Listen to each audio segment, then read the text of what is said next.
तो last lecture में अपन questions कर रहे थे मिसलेनियस, है ना, मेथड ऑफ डिफरेंस और सिग्मा विग्मा सब मिक्स करके। तो एक दो क्वेश्चन मुझे उसमें और कराने थोड़े से, एक दो, तो आगे कंटिन्यू करते हैं उसी में। Next question is, if sigma r बराबर 1 to n tr is given as n by 8, n plus 1, n plus 2, n plus 3, then find sigma r is equals to 1 to n 1 upon tr, क्या होगा?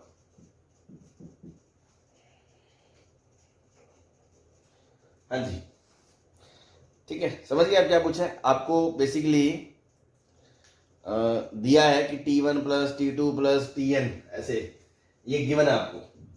T1 plus T2 plus से लेके Tn का जो सम है वो ये है।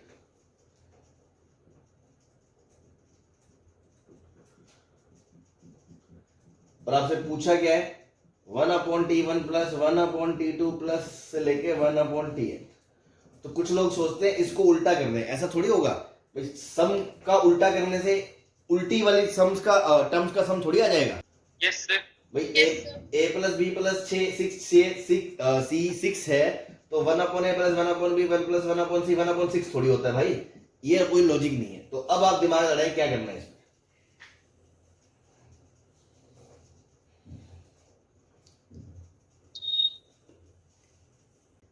एक सिंपल सी लाइन सुनना चाह रहा हूं मैं बस, वो एकदम, और चैप्टर के शुरुआत में बताई थी वो, है ना, और चैप्टर खत्म होने को आ गया। देखो अब तक किसी के दिमाग में नहीं आ रही। ये सम दे रखा है, सम एसएन। तो जनरल टर्म क्या होती है? एसएन माइनस 1 नहीं होती? Yes sir. बस खत्म, बस निकाल लो जनरल टर्म। ये एसएन दे रखा है n plus 1 n plus 2 n plus 3 by 8, minus n की जगह n माइनस 1 रख दोगे तो n minus 1 n plus 1 n plus 2 by 8। अब इसमें देखो n प्लस 1 n प्लस 2 तो कॉमन आ गया, बाई 8 भी कॉमन आ गया। अंदर बचेगा n plus 3 minus n plus 1। ये इससे कट गया, ये 4 इससे कट गया 2, तो आपकी जनरल टर्म आ गई n into n plus 1 n plus 2 by 2।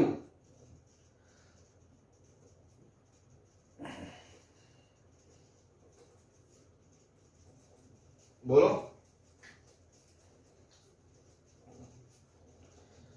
हाँ जी, क्या हो गया? Yes sir. अब जनरल टर्म आ गई तो इसको उल्टा करके आंसर निकाल लो। अब आपसे पूछा गया ये सिग्मा 1 अपॉन टी आर, तो 1 अपॉन टी आर क्या हो जाएगा? r into R plus 1 into R plus 2 by 2 हो जाएगा। r बराबर 1 से लेके n तक। दो को बाहर निकाल लो तो ये मेथड ऑफ डिफरेंस का क्वेश्चन है। क्या करोगे? एक बार इसको छोड़ दोगे, एपी में है ना कंसेक्यूटिव, आर में आर प्लस वन रखने में आ रहा है। पहले इसको छोड़ दोगे तो 1 अपॉन आर प्लस 1, फिर माइनस 1 अपॉन आर प्लस 2। अब एक बार चेक करो कि इससे क्या आता है। जब आप इसको कॉमन लोगे तो आर प्लस 2 माइनस आर, ऊपर 2 ही बचेगा ना। Yes sir. और वो 2 उसमें एडजस्ट हो गया तो बस इस 2 को हटा दो, वो 2 आ गया अपने आप। सही है। अब इसका सिग्मा r बराबर 1 से लेके n, ये VR है तो ये VR प्लस 1 है, ठीक है। लेकिन आप VR के लफड़े में अगर नहीं पढ़ना चाहते, आप टर्म्स की वैल्यू रख लो। तो r की जगह 1 रखोगे तो 1 2 माइनस 2 3, 2 रखोगे 2 3 माइनस 3 4, इसी तरह चलते चलते n रखोगे n plus 1 minus 1 upon n plus 1 n plus 2। ये युद्ध शुरू गर्दन कटी, ये अगले से काट देगा, ये पिछले से कटवा चुका होगा। आंसर आ जाएगा 1 upon 2 minus 1 upon n plus 1 n plus 2। सही बात है, ये आपका आ गया आंसर। हाँ जी, यस सर। बस खेल खत्म। तो देखो बेसिक सी 2 चीजों का यूज करा। एक तो ये कि सम दिया, उससे टीआर निकाल ली, एसएन माइनस एसएन, टीआर निकाल लिया, उसको उल्टा करके यहाँ डाल दिया। उसके बाद मेथड ऑफ डिफरेंस का कैटेगरी बन गया। सही है। यस। चलो छाप लो।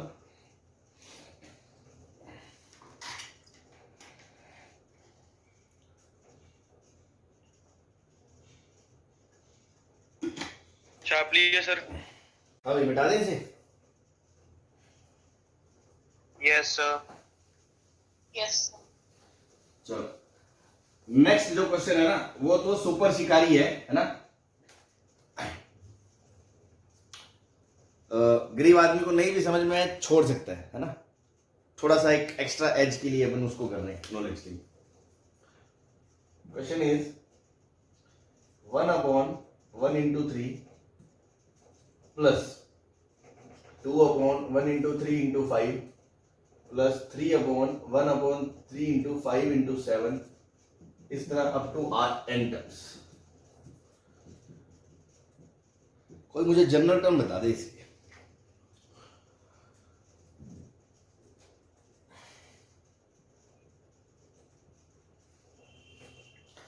देखो अभी तक जो अपन ने क्वेश्चन करे थे ना बेटा, सर आप फोन सुनो एक सेकेंड, अभी तक जो अपन ने क्वेश्चन करे थे उसमें क्या है, प्रोडक्ट में टर्म्स ना ऐसे कांस्टेंट होती थी कि 2 है तो 2 ही होती थी, 3 है तो 3 ही होती थी सब जगह, है ना। यहां लफड़ा क्या है, प्लस में तो हमने करे हैं, एक में एक नीचे 2 3 तो 1 Q plus 2 Q plus 3 Q sigma वाला ऐसे फॉर्मूला लग जाएगा। यहाँ पे क्या लफड़ा है, यहां नीचे 2 प्रोडक्ट में है, 3 प्रोडक्ट में है, 4 प्रोडक्ट में है, ऐसे बढ़ते जा रहे हैं टर्म्स, समझ रहे हो। यस सर तो आरएथ टर्म के नीचे कितने टर्म होंगे, R+1 R+1 फैक्टोरियल बन रहा सर। एक सेकंड क्या हो गया, फैक्टोरियल 2 और -1 फैक्टोरियल कहां से आ गया, कैसे आ गया 2 और -1 फैक्टोरियल। चलो आपका मैं डाउट अभी दूर कर देता हूं, आर की जगह अगर मैं 2 रखता हूं तो 2 into 2 4 - 1 3 फैक्टोरियल, मतलब सेकंड टर्म में 3 फैक्टोरियल आना चाहिए। कहां है 3 फैक्टोरियल, खुद ही एक बार चेक कर लो बोलने से पहले, आपको पता चल जाएगा अपना सही है गलत है। तो आरथ टर्म में पहले तो आप ये सोचो, ऊपर तो आ आएगा और नीचे ओड नंबर चल रहे हैं, ओड नंबर, तो 1 3 5 7, ये कितने टर्म्स आएंगे, R+1 R+1 टर्म्स आएंगे। तो ये एपी में चल रहा है तो इसका R+1th टर्म क्या होगा,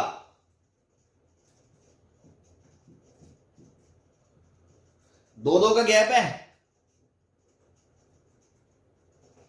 2R, जनरल टर्म की बात कर रहा हूं मैं, जनरल टर्म इसकी क्या होगी, 2R -1 है, बोलो। लेकिन ये कौन सी टर्म है, ये तो आरएथ टर्म होती है आरएथ टर्म, तो R+1th टर्म कौन सी होगी, 2R+1 होगी कि नहीं होगी। हाँ एक इस चीज पे भी गौर करना, अक्सर यहाँ पे गच्चा खा जाते हैं हम, लास्ट टाइम ये लिख देते हैं, ये नहीं है कि ये होगी, आप रख के देखो चाहे तो, R अगर 2 है, R अगर 2 है तो लास्ट में देखो 5 आ रहा है, 3 नहीं आ रहा, 3 है तो 7 आ रहा है, तो R+1th term of this AP, तो आप खुद सोचो जनरल टर्म के एपी की 2R -1, 2R -1 में R+1 रखोगे तो 2R+2 -1, तो 2R+1 आएगा कि नहीं आएगा, तो लास्ट नंबर क्या दिखेगा आपको, 2R+1 दिखाई देगा कि नहीं देगा। यस सर देगा। इसके जस्ट पीछे वाला नंबर क्या होगा, 2R -1, सही है। यस अब देखो भाई डिनोमिनेटर में आ रहा है तो दिमाग तो थोड़ा मेथड और डिफरेंस की तरफ दौड़ाएंगी, लेकिन कैसे तोड़े फिर इसको, ऊपर आर भी आ रहा है, तो एक दिमाग में आ रही मेरी चीज कि अभी जैसे हमने कहा था कि एक बार लास्ट वाला छोड़ दो, है ना, तो मैंने लास्ट वाला छोड़ दिया 1 3 5 7, 2R+1, लेकिन अब दिक्कत पता है क्या है, आप इसमें पहले वाला छोड़ नहीं सकते, कोई रीजन बताएगा। जैसे मैं अभी तक स्टैंडर्ड मेथड और डिफरेंस अपना क्या होता था, एक बार ये छोड़ दो एक बार वो छोड़ दो, और दूसरी चीज भाई यहां पे जितने टर्म है उससे एक कम आएगा, है ना, तो ऐसा नहीं है इसमें, ठीक है, उसका कारण क्या है? सपोज मान लो आप सोचते हो कि मैं इसको छोड़ दूं, इसको, हालांकि 1 से कोई फर्क नहीं पड़ेगा, आप मेरी बात को समझने की कोशिश करना। मान लो मैंने ये लिख दिया 3 5 से लेके 2r माइनस 1 तक, है ना। आपने इसको छोड़ दिया ना, तो 2r माइनस 1 हो गया ये, और इसमें लास्ट में 2r प्लस 1 ले लिया। मैं कह रहा हूं इसको जब आपने स्प्लिट करा तो इसको 1 से लेके यहां तक, ये कितने टर्म हो गए? 8 टर्म। ये 1 से लेके यहां तक r प्लस 1 टर्म्स है। तो किसी को ये डाउट आ सकता है कि सर जब अपन ऐसे करते थे r प्लस 1 r प्लस 2, जब आप इसको स्प्लिट करते थे तो r plus 1 minus r1 plus 1 r plus 2 ऐसे करते थे, एक बार ये छोड़ दिया एक बार ये छोड़ दिया। तो वहां उसको करने का कारण ये था कि वहां हर टर्म के नीचे 3 टर्म होते थे, तो ये 2 टर्म ये 2 टर्म, है ना, हम इसको वी आर बोलते थे, और इसमें आर की जगह r प्लस 1 रखने पे आ रहा था, उसको वी आर प्लस 1 बोलते थे। यहां लफड़ा क्या है? यहां आर यही है कि नीचे उसमें टर्म्स बढ़ रहे हैं, जैसे इसमें 2 है, दूसरे में नीचे 3 है, तीसरे में नीचे 4 है, तो आर टर्म में नीचे कितने टर्म है? r प्लस 1 टर्म्स है। तो r प्लस 1 टर्म्स है, तो जब इसको मैं तोड़ूंगा ना, जैसे इसमें मैंने r टर्म छोड़ दिए तो ये r प्लस 1 टर्म्स है, दोनों बराबर बराबर नहीं आएंगे। उसका कारण ये भी है कि अगर जब आप इसको लिखोगे तो ये कंटिन्यूटी जो है, इसका सीक्वेंस है, ये टूट जाएगा ना, नहीं टूट जाएगा। जैसे मान लो जब आप वैल्यू रखोगे r बराबर 1 2 2 3 अलग अलग करोगे तो आपको ऐसे पूरी लड़ी नहीं मिलेगी एक साथ 1 3 5 7, क्योंकि आपने पहला नंबर उड़ा रहे हो। आप अगर आप पहला नंबर उड़ा दोगे तो ये 3 5 से शुरू होगा, अगला 5 7 से शुरू होगा, तो चीजें में दिक्कत आ जाएगी, वो पूरी पूरी चेन ऐसे कटेगी नहीं। इसलिए यहां पे वी आर का मतलब क्या है कि यहां r टर्म्स है और ये r प्लस 1 टर्म्स है। ये बात समझ में आई? जो एंड पे का सर वो बता दो सर एक बार। मैं ये कह समझ में रहा आ हूं, गया कि हम क्यों नहीं स्प्लिट करेंगे। हाँ, मैं ये कहना चाह रहा हूं कि आप स्टैंडर्ड मेथड ऑफ डिफरेंस की तरह ये नहीं बोलेंगे कि इधर से एक छोड़ दिया और इधर से एक छोड़ दिया। उसका कारण है क्योंकि ये पूरा सीक्वेंस चलना चाहिए 1 3 5 7, बस इसमें एक टर्म कम है और इसमें एक टर्म ज्यादा है, ये कहना चाह रहा हूं मैं। ठीक है, अब दूसरी चीज, आगे से आप ज्यादा दिमाग मत लगाओ। आप तो सोचो कि ये मैनिपुलेशन है, मैंने ऐसा कर दिया, लेकिन मैं इसलिए बता रहा था कि कोई बच्चा पूछे सर अभी तक तो एक किधर से छोड़ते थे, वो स्टैंडर्ड केस था, उसमें क्या था कि जनरल टर्म में टर्म्स एपी में होने चाहिए। यहां तो टर्म्स ही बढ़ रहे हैं, किसी में 2 है, किसी में 3 है, किसी में 4 है, किसी में 5 है, किसी में 6 है। तो हमने कहा वी आर टर्म्स में r प्लस 1 टर्म्स नीचे है, तो इसको मैंने इस प्रकार तोड़ा कि एक में r टर्म्स है और एक में r प्लस 1 टर्म्स है, ताकि पूरी लड़ी चले। जैसे मान लो 3 टर्म है मतलब 1 3 5, 4 टर्म है मतलब 1 3 5 7, ऐसे ना चले कि 1 3 5 3 5 7, ऐसे नहीं, 1 3 5 1 3 5 7, समझ रहे हो? यस सर समझ रहे हैं। हाँ, अब आप देखो इसका एलसीएम लो, इसका एलसीएम लोगे तो क्या ये आएगा पूरा का पूरा? यस ये आएगा तो ऊपर जाएगा 2r plus 1 yes sir minus 1 1 1 cut जाएगा, तो कितना आ गया? 2r आ गया, 2r। Yes, sir. लेकिन हमारे पास क्या था? r, तो हमें हाफ लगाना पड़ेगा एडजस्ट करने के लिए। यस बस कहानी खत्म। अब आप सोचो अगर मैं t1 रखूंगा तो नीचे क्या आएगा? एक ही टर्म आएगा, एक ही टर्म, मतलब 1/1 माइनस, इसमें कितने आएंगे? 2 टर्म आएंगे। कौन कौन से? 1 से शुरू होके ओड नंबर। ऐसे t2 रखोगे, आप t2 रखोगे तो क्या आएगा? हाफ ऑफ, यहां पे 2 टर्म आएंगे 1 into 3। r का मतलब क्या? यहां 2 रखोगे मतलब नीचे टर्म भी 2 आएंगे, माइनस यहां r का मतलब क्या? 3 रखोगे 3 आएंगे। इस तरह चलेगा भाई ये पूरा। और लास्ट में nth में नीचे 1 से लेके 3 से लेके 2n माइनस 1 और माइनस 1/1 3 5 से लेके 2n प्लस 1, ये ऐसे युद्ध शुरू हुआ। तो final answer would be Sn बराबर हाफ ऑफ 1 माइनस 1/1 1 3 5 से लेके n प्लस 1 और नंबर। सही है, सही है जी, ठीक है। सर मान लीजिए सर n की जगह इनफाइनाइट होता तो सर इसका जो सम होता सर वो तो स्मॉल ही आता ना। क्या अगर इनफाइनाइट टर्म्स की बात करोगे तो ये 0 को चला जाएगा? यस सर तो हाफ आ जाएगा। ओके सर यस सर वही पूछ रहा हूँ।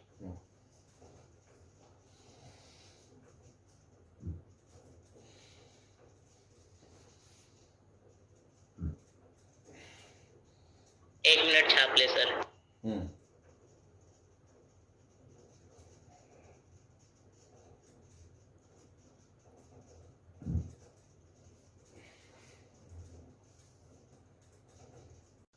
सीरीज बेस्ड क्वेश्चंस अपन ने बहुत कर लिए है ना, सब तरह के फंडे आपको सिखा दिए, एपी जीपी एचपी, जोड़ना तोड़ना घटाना, उसके बाद एजीपी है ना, फिर उसके बाद अपना sigma based problem, standard sigma, general term को देख के सिग्मा के फॉर्म में लिखना, उसको ओपन करना, सिग्मा के फॉर्मूले लगाने, मेथड ऑफ डिफरेंस है ना, मिसलेनियस क्वेश्चन, सब तरह की अपन ने वैरायटी जितनी मार्केट में है कर ली, ठीक है ना। अब बस आपके ऊपर है, उस चीजों को ध्यान रखिए और प्रैक्टिस करें। Now next topic is which is, हाँ जी अब क्या करना है? बता रहे हैं ना, 2 मिनट चुप तो रहो, है ना। तो जो नेक्स्ट टॉपिक है वो है एएमजीएम, है ना, बहुत ही इंपॉर्टेंट टॉपिक है, बहुत ही, है ना। ये मान लो मैथ्स में ये टॉपिक कहीं भी आएगा, आपके बहुत जगह आपको आएगा, पूरे 12th में भी 11th में भी जगह जगह पे एएमजीएम का यूज होगा। तो ये ऐसी चीज है जिसको आप भूलना अफोर्ड नहीं कर सकते, और जेई के इंपॉर्टेंट टॉपिक्स में से एक है, मतलब बहुत ज्यादा चांसेस रहते हैं कि इससे क्वेश्चन आएगा ही आएगा, है ना, एएमजीएम टॉपिक, है ना। हमने हालांकि थोड़ा सा अलग से एएमजीएम वो सब देख लिया, but now AMGM based particular questions कैसे आते हैं, उनमें चीजें कैसे करनी है, क्या है, तो उसको अपन देख रहे हैं। सो हेडिंग डालें एएमजीएम,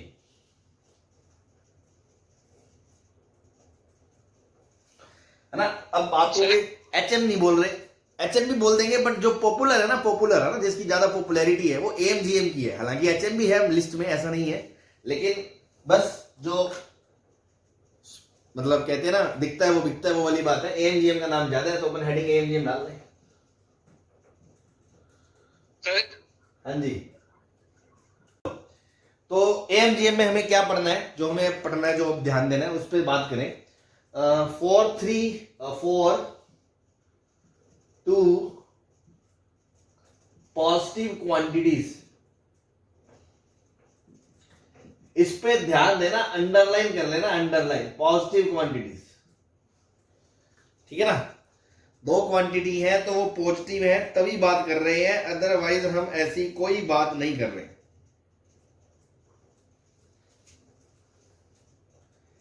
ए and B, AM is greater than equals to GM is greater than equals to HM, ऐसा होता है। क्या होता है कि A प्लस बी बाई 2 हमेशा बड़ा होगा रूट ए बी से, और ये हमेशा बड़ा होगा 2AB upon A plus B से। एंड वन मोर थिंग, ये जो इक्वालिटी है ना, इक्वालिटी hold only when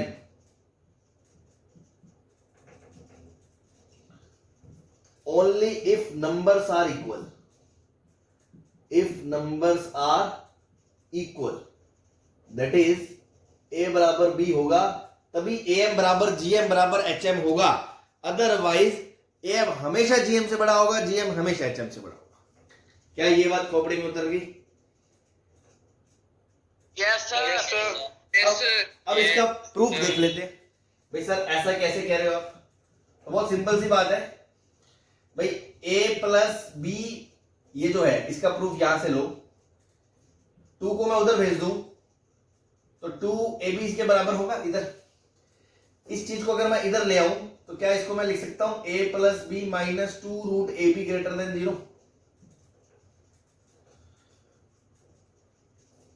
क्या इसको मैं ये लिख सकता हूं रूट ए का स्क्वायर प्लस रूट बी का square minus 2 times root A B greater than 0। Yes sir. तो अब आपको समझ में आ गया होगा ए और बी पॉजिटिव क्यों बोला, क्योंकि अगर ए पॉजिटिव नहीं होगा तो रूट ए डिफाइन नहीं होगा, ऐसे रूट भी डिफाइन नहीं होगा, इसलिए A and B has to be positive. बात समझ में आ गई? अब देखो ये क्या बना, रूट ए माइनस रूट बी का जो स्क्वायर है वो 0 या 0 से बड़ा होगा। तो कोई भी रियल नंबर का स्क्वायर हमेशा 0 या 0 से बड़ा होता है कि नहीं होता? होता है सर। इमेजनरी का नहीं होता। इमेजनरी का तो जैसे आयोटा, आयोटा का स्क्वायर क्या होता है -1 होता है ना। रियल का स्क्वायर बड़ा होता है। तो क्योंकि ये रियल है, रियल कब होगा? जब ए और बी पॉजिटिव होंगे तभी तो रियल होगा। अगर ए नेगेटिव हो गया फिर तो इमेजनरी नंबर बन जाएगा।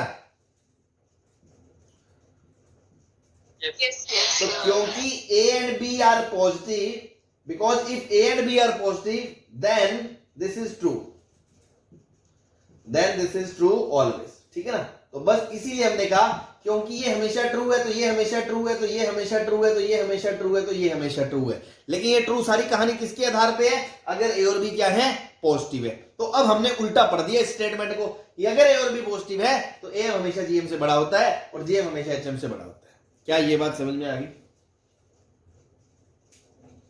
Yes, sir. Yes. बस तो ये प्रूफ हो गया इसका, ठीक है। और किसी को ये करना हो कि सर फिर जीएम से एचएम कैसे प्रूव करा, तो उसको आप ऐसे कर सकते हो कि आपने a plus B greater than 2 root A B तो प्रूव कर दिया ना, ये तो हो गया ना आपसे। अब इसी में a की जगह 1 बाय ए पुट कर दो और b की जगह 1 बाय बी पुट कर दो, क्योंकि पॉजिटिव क्वांटिटी है। तो क्या बन जाएगा? 1 upon A plus 1 upon B greater than 2 root of 1 upon A B. सही है। बस तो यहां से क्या आ गया, क्योंकि ये पॉजिटिव है इसको इधर ले गए, root A B greater than 2 upon 1 upon A plus 1 upon B.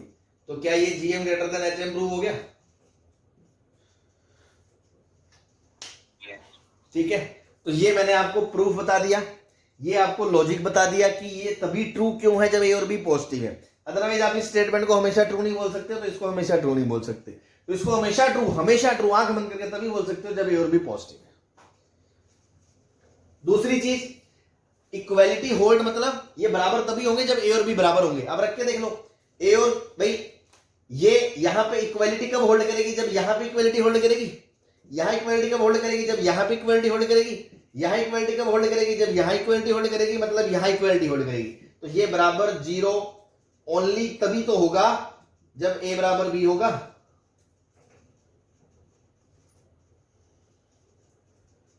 हाँ जी, Yes, sir. तो ये बात भी हमने प्रूव कर दी कि यहां बराबर तभी आएगा जब ए बराबर बी आएगा, यहां पे बराबर तभी आएगा जब ए बराबर बी आएगा। अच्छा, मतलब जब ए बराबर बी आएगा तो A M G M H M तीनों बराबर होंगे। हाँ, और वो तीनों किसके बराबर होंगे? A K. भाई A plus A by 2 A into A root square A square upon 2a A. Clear है? Yes, sir. तो 3 बातें हमने नोट करी कि पहला, अगर 2 नंबर पॉजिटिव है तो उनका एम हमेशा जीएम बड़ा होता है, जीएम हमेशा एचएम से बड़ा या बराबर होता है, पहली बात। दूसरी बात, बराबर सिर्फ तभी होता है जब नंबर्स क्या होते हैं? बराबर होते हैं। बराबर होते हैं तभी वो बराबर होंगे। और अगर वो बराबर होते हैं देन उस केस में जो एम है और जो जीएम है और जो एचएम है वो भी ए के बराबर होंगे इन दैट केस। ठीक है ना? आप इसको नीचे नोट बना के लिख सकते हो, है ना, जैसे मर्जी। क्या ये बात समझ में आ गई? Yes, sir. चलो चलो चलो, ठीक है। एक चीज और बता दो इसको। एक मिनट सर, सर राइट पे क्या लिखा सर? तो लाइट पे ये इसके नीचे सर, ये जो नीचे ये नहीं सर, जो साइड वाला कॉलम है ये पूरा कॉलम राइट। यस, ये तो यार इसके अंदर मैंने ए को 1 अपॉन ए और बी को 1 अपॉन बी रख के ये प्रूव करके दिखाया है।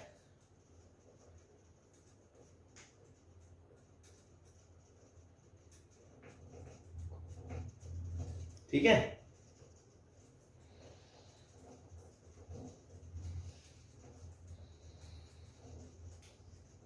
सिंपल सी बात है, 2 नंबर पोस्ट ए बी है तो पॉजिटिव है तो एम बड़ा होता है, जीएम बड़ा होता है, एचएम बड़ा होता है, उसका प्रूफ ये है। और ये सही तब है जब ये ए बी पॉजिटिव हो, इसलिए ए बी पॉजिटिव की हम बात करें। दूसरी बात, बराबर 0 भी है तभी होगा जब ए बराबर बी होगा, इसलिए जब ए बराबर बी होगा तो एम बराबर जीएम होगा, जीएम बराबर एचएम होगा। तो तीनों ही बराबर होंगे। और तीनों किसके बराबर होंगे? वो एक ही बराबर होंगे। हाँ जी, यस सर, हो गया सर। चलो लिख लिया सर। अब इसी चीज को, ये प्रूफ हमने 2 के लिए कर दिया, इसी चीज को आप n नंबर्स के लिए भी एक्सटेंड कर सकते हो। ठीक है ना भाई? 3 नंबर हो, 4 नंबर हो, 5 नंबर हो, सबके लिए बोल सकते हो। जैसे मान लो अगर मैं बोलूं और 3 नंबर्स, तो 3 नंबर्स को आप बोल सकते हो एबीसी के लिए पॉजिटिव नंबर्स है ना, 3 पॉजिटिव नंबर्स कि a plus B plus C by 3 बड़ा होगा ए बी सी के जीएम से और वो उनके एचएम से बड़ा होगा। ये आप बात बोल सकते हो। एंड इक्वालिटी होल्ड इफ ए बराबर बी बराबर सी। ठीक है, तो इस चीज को मैंने जनरलाइज कर दिया। 3 4 5 कितने भी हों तो अपन अब अल्टीमेटली जो नेक्स्ट पॉइंट लिख रहे हैं वो ये लिख रहे हैं, for an positive numbers A1 A2 A3 से लेके AM, उनका AM हमेशा GM से बड़ा होगा या बराबर होगा और HM से वो बड़ा होगा GM। मतलब इस चीज को आप लिख सकते हो A1 प्लस A2 प्लस से लेके AN upon N should be greater than equals to उनका GM, मतलब सबका प्रोडक्ट की पावर 1/n, ये बड़ा होगा उनके HM से, मतलब N अपॉन, मतलब रेसिप्रोकल्स के AM का रेसिप्रोकल है ना, ये मैंने बताया था। ये चीज हमेशा ट्रू है अगर n पॉजिटिव नंबर है तो। ठीक है जी। अब इसमें नॉट वन कि इफ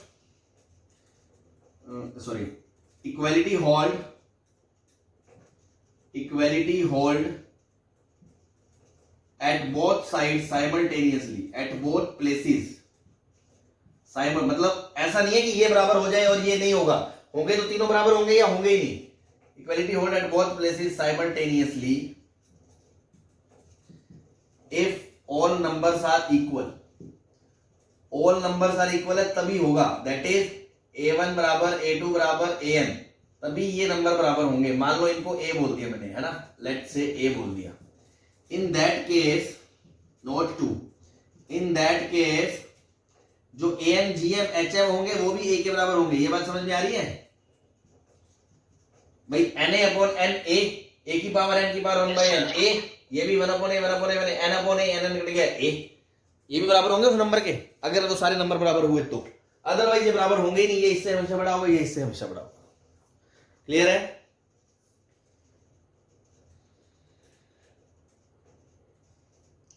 यस सर। ठीक।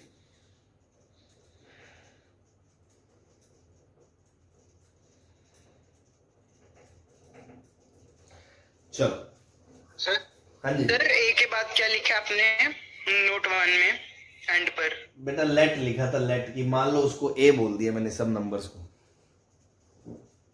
Sir okay sir, thank you.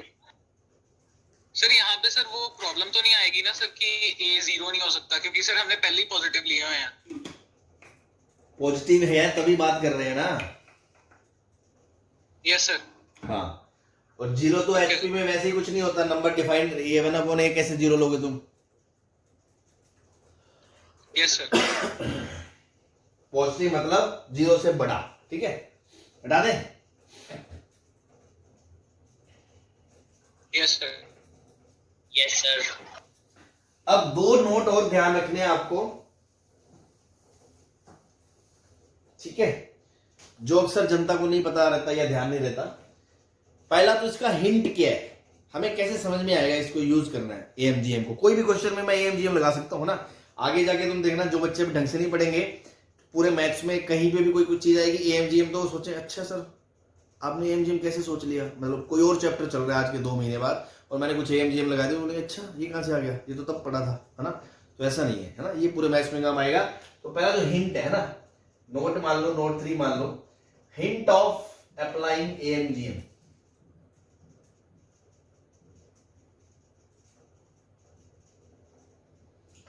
पहला हिंट तो ये है, पूरे मैथ्स में कभी भी आपको ऐसा कुछ दिखे fx प्लस 1/fx टाइप दिखे एंड fx पॉजिटिव हो, तो आपको समझ में आ रहा है अगर मैं दोनों को AMGM लगाऊंगा तो प्रोडक्ट में ये कट जाएगा।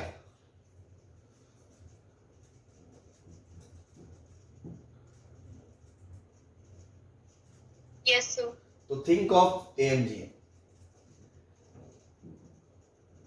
जैसे मैं आपको याद कराऊं, बेसिक में आप ये बहुत करते हो कि x प्लस 1/x की अगर इफ x पॉजिटिव है तो इसकी रेंज पूछो बताओगे तो क्या होगी, तो आपको पता है आप क्या बोलते थे, ये हमेशा 2 या 2 से बड़ा होगा, और अगर नेगेटिव है तो -2 से छोटा होगा, याद है ना?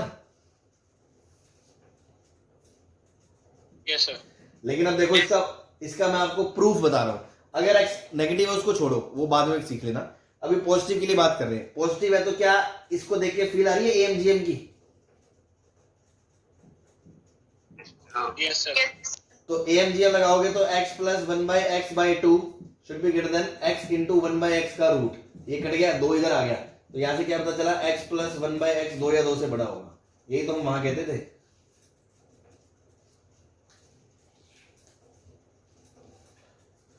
हाँ जी, Yes, sir. तो पहला हिंट क्या है, कभी आपको दिखे कि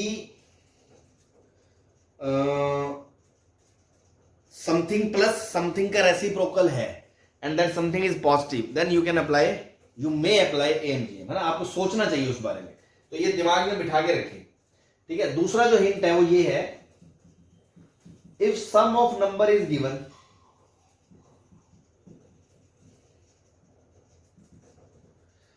and maximum value of product is asked,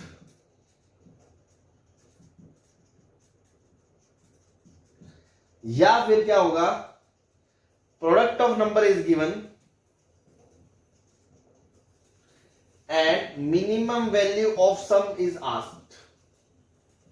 भाई ये क्या मतलब है सर, ये क्या लफड़ा है? आप जान दो ना, जैसे मान लो A1 + A2 + ऐसे AN/N है, और इधर क्या है, इनका प्रोडक्ट है।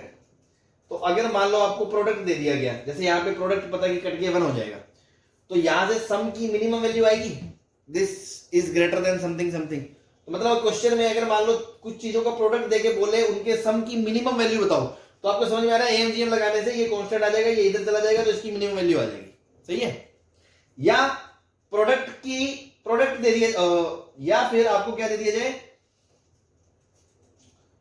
सम दे दिया जाए, सम। तो इनका सम दे दिया, ये दे दिया, तो मतलब यहां से कांस्टेंट वैल्यू आ गई, तो वहां से प्रोडक्ट की क्या आएगी, मैक्सिमम वैल्यू आ जाएगी। तो मैक्सिमम वैल्यू ऑफ प्रोडक्ट अगर पूछा हो, या प्रोडक्ट की मिनिमम, सम की मिनिमम पूछी हो और प्रोडक्ट दे रखा हो, तो आपको थोड़ा सा सोचना चाहिए, ये AMGM का क्वेश्चन हो सकता है। सही है जी?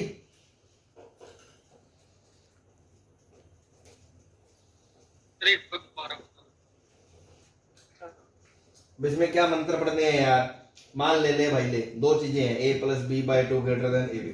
अगर मैं कहूं दोनों का प्रोडक्ट पता है, तो क्या A + B की मिनिमम वैल्यू आ जाएगी K?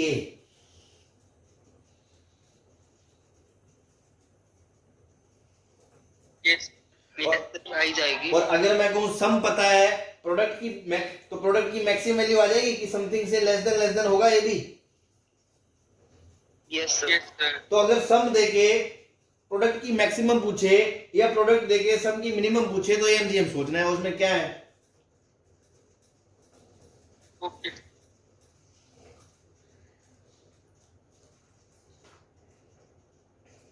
सही है?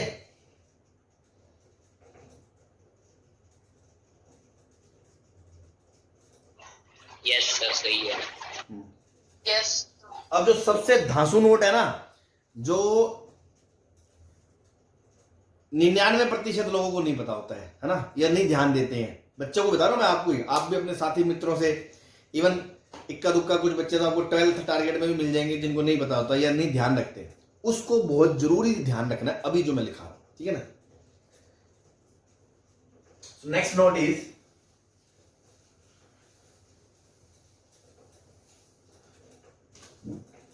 जैसे अभी मैंने कहा ना कि प्रोडक्ट दे दिया और आपको सम की मिनिमम वैल्यू पूछी है, या वो दे दिया और मैक्सिमम वैल्यू पूछी है ना? यस। लेकिन आप हमेशा ऐसे मुंह फाड़ के आंसर नहीं दे सकते। जैसे मान लो मैंने कह दिया AB की वैल्यू 4 आ गई, तो 4 का रूट 2 और 2 2 4 बन जाएगा, तो A + B greater than equal to 4 आ गया आपके पास, ये बात तो आ गई। लेकिन आप हमेशा मुंह फाड़ के ये नहीं बोल सकते कि A + B की मिनिमम वैल्यू 4 ही है, इसमें भी लफड़ा है। कैसे सर? सपोज मान लो किसी की मिनिमम वैल्यू 5 है, और अगर मैं बोल रहा हूं वो 4 या 4 से बड़ा है, तो गलत थोड़ी बोल रहा हूं? बोलो। Yes sir. मान लो किसी की मिनिमम वैल्यू 5 है और वो 5 या 5 से बड़ा है, और मैं स्टेटमेंट दे रहा हूं कि ये 4 या 4 से बड़ा है, तो मैं गलत बोल रहा हूं क्या? No sir. और आप में से किसी ने सुन लिया मेरे को कहते हुए कि ये 4 या 4 से बड़ा है, तो इसका मतलब ये थोड़ी है कि उसकी मिनिमम वैल्यू 4 ही होगी। बस इतना पक्का पता चलेगा वो 4 या 4 से बड़ा है, बट मिनिमम वैल्यू 4 ही होगी, इस बात की तो कोई गारंटी नहीं है। Yes sir. वो 4 कब होगी? जब ये इक्वलिटी होल्ड करेगी। Yes sir. और इक्वलिटी होल्ड कब करेगी? जब नंबर बराबर होंगे, अदरवाइज इक्वलिटी कभी होल्ड नहीं करती है, बताया था ना आपको। Yes sir. तो आपको हमेशा क्वेश्चन में मिनिमम या मैक्सिमम वैल्यू एएमजीएम के थ्रू जब आप निकालते हो उसको वेरीफाई जरूर करना है, इक्वलिटी होल्ड कर सकती भी है या नहीं। अगर इक्वलिटी होल्ड कर रही है तो वहां से जो आंसर आ रहा है मिनिमम मैक्सिमम का आप क्लेम कर सकते हो, अदरवाइज आप आंसर क्लेम नहीं कर सकते हो। तो सर अदरवाइज क्या करेंगे? फिर कुछ और मेथड सोचेंगे, फिर एएमजीएम से उसका आंसर नहीं बताया जा सकता। ठीक है ना? मान लो मैंने कहा कि a plus B greater than equal to 4 आ गया, और मैंने वेरीफाई करके देखा कि a बराबर b तो हो ही नहीं सकता, तो मुझे ये पक्का पता चल गया कि उसकी मिनिमम वैल्यू 4 नहीं है। तो सर ये क्या गलत है? गलत नहीं है, वो तो सही बोल रहा है। उसकी मिनिमम वैल्यू 5 हो सकती है, 6 हो सकती है, 7 हो सकती है, तो वो बेचारा तो यही बोल रहा है ना कि 4 या 4 से बड़ा है, तो वो झूठ थोड़ी बोल रहा है, वो तो सही बोल रहा है। लेकिन मिनिमम वैल्यू 4 नहीं बोल सकते आप। 4 तो तब होती जब a बराबर b होता, और वो हमने वेरीफाई करके देखा वो तो हो ही नहीं रहा, तो मतलब 4 नहीं है, कुछ और है। अब वो कुछ और क्या है हमें क्या पता, तो वो क्वेश्चन फिर एएमजीएम से नहीं होगा। तो मिनिमम और मैक्सिमम वैल्यू को क्लेम करने के लिए आपको हमेशा इक्वलिटी को वेरीफाई करके देखना है ना? तो नेक्स्ट नोट है ना, बहुत ही काम का है ना, स्टार लगा लेना इसमें कि नहीं तो सर हम ये ना कह देंगे कि ओनली ग्रेटर देन। अरे भाई तू मेरी बात ही नहीं सुन रहा। मान ले मिनिमम वैल्यू, मैं ये थोड़ी कह रहा हूं वो गलत है। आपसे पूछे क्वेश्चन में उसकी मिनिमम वैल्यू बता दो, तो तू बता देगा क्या? No sir. भाई मिनिमम मुझे क्या पता 5 है या 6 है 7 है। हाँ तूने कह दिया 4 से बड़ी है, हाँ ठीक है मान लिया, तो वैल्यू आंसर पूछा क्वेश्चन में कि बताओ क्या है, कैसे बताओगे? एएमजीएम से तो नहीं बता सकते ना। ओके सर आ गया। बस, तो उसके लिए क्या करेंगे? उसके लिए और मेथड्स हैं। ट्रिगो में भी हमने कुछ पढ़ा है, ऐसे आगे 12th में कुछ और मेथड्स पढ़ेंगे तो कुछ और चीजें होंगी। एएमजीएम से अगर आंसर क्लेम करना है मिनिमम या मैक्सिमम का, वो इक्वलिटी होल्ड होगी तभी करेगा, अदरवाइज नहीं करेगा। सो टू क्लेम मिनिमम और maximum value, to claim minimum और maximum value by AMGM method,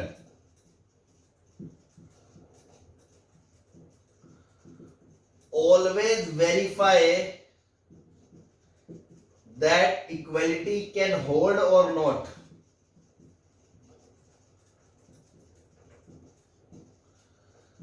ठीक है ना? बस ये बात समझाइए आप। जैसे एक क्वेश्चन ले लेता हूं मैं, इस पे आपको समझा ही देता हूं कहना क्या चाह रहे हैं एग्जैक्टली। जैसे मान लो यार क्वेश्चन आ गया कि फंक्शन दे रखा है आपको कोई x² + 1 अपॉन 1 अपॉन x² + 1, इसकी मिनिमम वैल्यू बता दो। जैसे मान लो मैंने आपसे पूछ लिया x² + 1 + 1 अपॉन x² + 1 की मिनिमम वैल्यू बता दो। तो आप क्या सोचोगे? आपको भी सर ने बताया था, ये देखो ये अगर fx है और ये उसका रेसिप्रोकल है, तो मेरे दिल से आवाज आएगी एएमजीएम। ऊपर से ये पॉजिटिव भी है क्योंकि x² + 1 हमेशा पॉजिटिव होता है, तो मैं एएमजीएम लगा भी सकता हूं, है ना? सिर्फ रेसिप्रोकल देखने से मतलब नहीं है, पॉजिटिव भी होगा तभी तो एएमजीएम लगा सकते हो। तो पॉजिटिव है, रेसिप्रोकल है, बस मुंह फाड़ के हमने एएमजीएम लगा दिया। तो हमने कहा this plus this by 2 should be greater than equals to दोनों का प्रोडक्ट। तो जो गरीब जनता है ना, गरीब जनता जिसने इस नोट पे ध्यान नहीं दिया, वो तो बोल देगी कि इसका जो आंसर है वो मिनिमम वैल्यू 2 या 2 से बड़ा है, तो बोल देगी आंसर मिनिमम वैल्यू कितनी 2। वो गलत है। कैसे? मैंने क्या बोला, यहां से जो मिनिमम या मैक्सिमम आंसर आपको क्लेम, ये गलत नहीं है, ये सही है 2 या 2 से बड़ा है, बट मिनिमम 2 ही होगी इस बात की तो गारंटी नहीं है। अगर इसकी मिनिमम वैल्यू 3 है या 4 है तो भी वो बोलता है अगर 2 या 2 से बड़ा है, तो क्या दिक्कत है ना? तो मिनिमम वैल्यू हम क्लेम नहीं कर सकते, 2 ही है। तो क्लेम करने के लिए हमें क्या वेरीफाई करना है कि ये इक्वलिटी होल्ड कर सकती है या नहीं। इक्वलिटी कब होल्ड करती है? जिन नंबर्स पे एएमजीएम लगाया है क्या वो बराबर हो सकते हैं या नहीं, याद है ना? Yes, sir. तो वेरीफाई इक्वालिटी होल्ड करती है कि नहीं? तो उसके लिए दोनों नंबर बराबर होने चाहिए। 3 होते तो तीनों को बराबर होना पड़ता, तो दोनों बराबर होने चाहिए, मतलब एक्स स्क्वायर प्लस 1 का जो स्क्वायर है वो 1 होना चाहिए। मतलब कि जो एक्स स्क्वायर प्लस 1 है वो या तो 1 होगा या -1 होगा। ठीक है,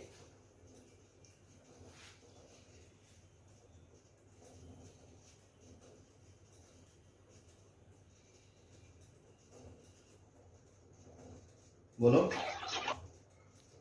ये 0 भी है तो यहां से क्या आ गया? एक्स स्क्वायर 0 आ गया या -2 आ गया? तो एक्स स्क्वायर 0 हो सकता है ना भाई?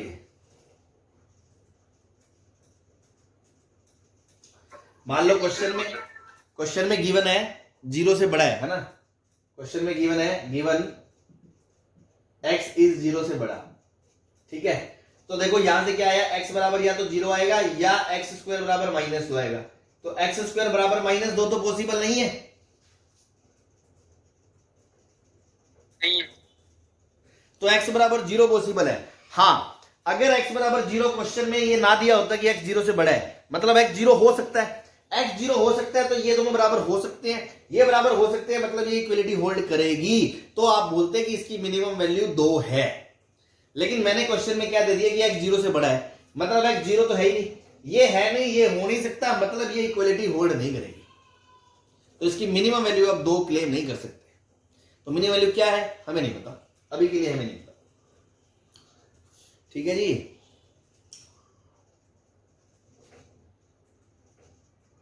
सर अगर सर एक भी सेटिस्फाई कर जाता है तो इसका मतलब इक्वालिटी होल्ड करेगी। क्या सेटिस्फाई कर देता है? सर x की वजह से सर 2 मान लो एक्स स्क्वायर 2 आ जाता, तो वहां से x क्या आता? +-√2। तो क्वेश्चन में क्या है? x 0 से बड़ा है, तो एक √2 मिल गया ना, मतलब कोई ना कोई एक इनपुट ऐसा मिल गया जिसपे ये पॉसिबल है। Yes sir. ये पॉसिबल है, मतलब ये पॉसिबल है बराबर 2, मतलब बराबर 2 वो वैल्यू लेगा, किसी ना किसी इनपुट पे वो 2 वैल्यू लेगा, तो मतलब मिनिमम वैल्यू 2 है। अब इस केस में क्या है? वो 2 वैल्यू कभी नहीं लेगा, चाहे 2 से बड़ी ही ले, 2.01 ही ले, लेकिन 2 नहीं लेगा। तो मिनिमम वैल्यू हमें तो नहीं पता ना क्या है, और जरूरी भी नहीं है हर किसी की मिनिमम वैल्यू आए भाई। बहुत सारी चीजों की मिनिमम वैल्यू नहीं भी आती। जैसे मान लो मैंने कहा किसी की रेंज यार ओपन 2 से 5 है, तो इसकी मिनिमम वैल्यू क्या बोलोगे आप? 2 बोलोगे क्या? 2 सर। नहीं, आप फिर मेरा बेसिक मैथ्स का लेक्चर देखो, है ना? बेसिक मैथ्स में मैं ये चीज क्लियर करके चलता हूं बच्चों को पहले शुरुआत के लेक्चर्स में, कि इस केस में इसकी मिनिमम वैल्यू कुछ नहीं है। क्यों? बच्चे सोचेंगे 2, तो मैं कहूंगा 2 तो इसमें इंक्लूड ही नहीं है, ओपन इंटरवल है ये, 2 कहां है इसमें? फिर कुछ बच्चे बोलेंगे 2 से थोड़ी सी बड़ी। तो 2 थोड़ी सी बड़ी क्या होता है? अगर मैं आपसे पूछूं 2 से जस्ट बड़ा नंबर दुनिया में कौन सा है, तो आप क्या बताओगे? कोई बोलेगा 2.01, कोई बोलेगा 2.001, कोई बोलेगा कोई बोलेगा 2.00001। तो 2 से बड़ा नंबर कोई है ही नहीं। कौन क्या बोल रहा है? कोई आंसर बता रहा है? पर हमें पता नहीं है। हाँ हाँ, मतलब तो बात तो वही होगी ना भाई मेरे अपने बच्चा, तुझे जब पता ही नहीं है तो बस नहीं है, खत्म बात। 2 से जस्ट बड़ा क्या है हमें, ठीक है ना? 2 से जस्ट बड़ा हम नहीं जानते, डज नॉट एग्जिस्ट, है ना? तो इसकी मिनिमम वैल्यू क्या है? डज नॉट एग्जिस्ट आएगी। ठीक है जी? Yes sir. हाँ, तो बात समझ में आ गई आपको कि भाई एम जीएम पॉजिटिव क्वांटिटी पे लगा सकते हो। Yes, um sir. हमेशा जीएम से बड़ा, जीएम हमेशा एचएम से बड़ा। इक्वालिटी तभी होल्ड करेगी जब सारे नंबर बराबर है, और उस केस में एम जीएम एचएम भी उस नंबर के बराबर होते हैं। उसके बाद हमने कहा कि आपको इस नंबर से मैक्सिमम हिंट किया, हिंट कि समथिंग प्लस समथिंग का रेसिप्रोकल दिया जाए, या सम देके उसकी प्रोडक्ट की मैक्सिमम पूछ ले, या प्रोडक्ट देके सम की मिनिमम पूछ ले, तो दिस काइंड ऑफ हिंट्स है कि एम जीएम लगाना है। अब लगाते हुए तो आपको कभी किसी क्वेश्चन में मान लो मिनिमम वैल्यू या मैक्सिमम वैल्यू ही पूछ ले, तो आप अगर एम जीएम लगा के यहाँ से सीधा, जनता क्या करती है, यहाँ से सीधा लगा के बोल देगी minimum value two, answer tick कर देगी। वो गलत है, मैं कह रहा हूँ। हो सकता है उस क्वेश्चन में वो सही भी हो, लेकिन आपको थ्योरेटिकल नॉलेज क्लियर होनी चाहिए। अपन वेरीफाई करेंगे कि ये इक्वालिटी तभी होल्ड करती है जब जिन पे एम जीएम लगाया वो बराबर हो सकते हैं। तो आप वो इक्वालिटी चेक कर लो पॉसिबल है भी या नहीं। तो यहाँ से अगर 0 इंक्लूड होता तो पॉसिबल होती, बट क्वेश्चन में 0 इंक्लूड नहीं है।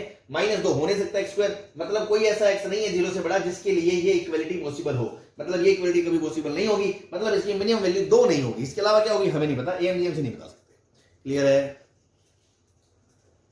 Yes, sir. बस ये थ्योरी है इसकी। अब इस पे प्रॉब्लम्स करने हैं अपने को। सर